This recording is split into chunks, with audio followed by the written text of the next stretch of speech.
Une affirmation extraordinaire requiert une preuve extraordinaire. Objection typique. Tu dis qu'il y a un Dieu infini et invisible. Mais comme l'a très bien dit Carl Sagan, une affirmation extraordinaire requiert une preuve extraordinaire. Ton affirmation qu'il y a un Dieu est extraordinaire. Donc, tu dois me montrer quelque chose d'extraordinaire pour que je te croie. Ma réponse. Mais ton raisonnement est fallacieux. Réponse typique. Pourquoi? Ma réponse. Parce que tu présumes ce que tu es censé prouver. Tu dis qu'une affirmation extraordinaire requiert une preuve extraordinaire, mais tu présupposes l'athéisme pour définir ton affirmation extraordinaire. Réponse typique. Quoi? Ma réponse. Pour toi, mon affirmation que Dieu existe est extraordinaire. Mais elle est extraordinaire car tu présupposes que l'athéisme est vrai. Mais c'est justement cela notre débat. Si j'ai raison et Dieu existe, alors mon affirmation que Dieu existe n'est pas extraordinaire du tout. Tu raisonnes ainsi. Il n'existe que l'univers matériel. Donc, ton affirmation que Dieu existe est extraordinaire et une affirmation extraordinaire requiert une preuve extraordinaire.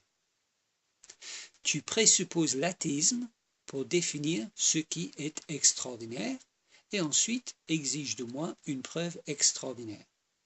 C'est un raisonnement circulaire. Réponse typique. Tu gagnes du temps. Tu évites la question car tu ne peux pas me donner une preuve extraordinaire. Ma réponse. Si, je peux. Réponse typique. Alors vas-y, c'est quoi ta preuve extraordinaire que Dieu existe? Ma réponse. Ma preuve extraordinaire, c'est que si j'ai tort, et Dieu n'existe pas, alors tu vis dans un monde d'absurdité. Si j'ai tort, rien de ce que tu dis n'a de sens. Réponse typique. Bof, c'est ça ta preuve? Ma réponse. Mais réfléchis un peu à ce que je viens de dire. Ma preuve extraordinaire que j'ai raison, c'est que si j'ai tort, tout ton monde est un monde d'absurdité. Si j'ai tort, tu ne peux rendre compte de rien du tout. Soit j'ai raison et notre conversation a du sens, soit j'ai tort et cette conversation n'a aucun sens. Ça, c'est une preuve extraordinaire. Réponse typique. Mais qu'est-ce que tu racontes? Ce n'est pas une preuve. Tu dis n'importe quoi. Ma réponse. Voilà, tu es prise en flagrant délit. Tu dis des choses que tu présupposes intelligibles, comme ce que tu viens de dire.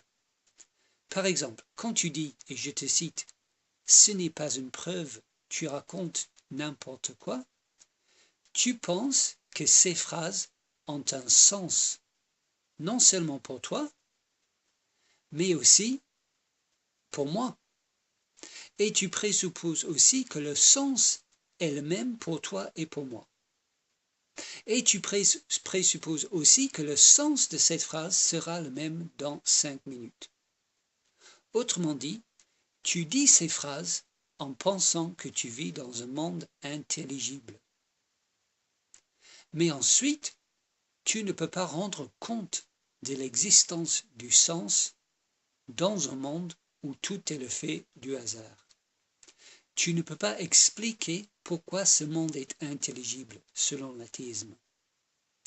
Le hasard et des mutations aléatoires ne produisent pas le sens. Ils produisent des réactions chimiques, par exemple. La matière et le temps ne produisent pas de l'intelligibilité. Si ce que je dis est faux, alors explique-moi comment des atomes créent du sens. Explique-moi comment la matière crée une affirmation intelligible. Réponse typique. Eh bien, c'est facile. Ce sont les connexions dans le cerveau humain qui créent le sens d'une phrase. Ma réponse. Mais une connexion, c'est une réaction chimique. Une réaction chimique ne crée pas le sens. Ce que tu dis est aussi absurde que si je disais la réaction chimique de la photosynthèse est intelligible. Mais les réactions chimiques du système digestif sont inintelligibles. La photosynthèse veut dire quelque chose, mais la digestion ne veut rien dire. L'une est compréhensible, l'autre incompréhensible. C'est stupide. Une réaction chimique ne produit pas le sens. Voici ton dilemme, mon ami. Tu présupposes l'intelligibilité de tes phrases et ensuite montres par l'athéisme que tu vis dans un monde inintelligible. Ça s'appelle s'auto-réfuter. C'est donc, comme je l'ai déjà dit, si Dieu n'existe pas, ton monde est un monde d'absurdité. Et même si ton raisonnement est circulaire pour demander une preuve extraordinaire, voilà quand même une preuve extraordinaire.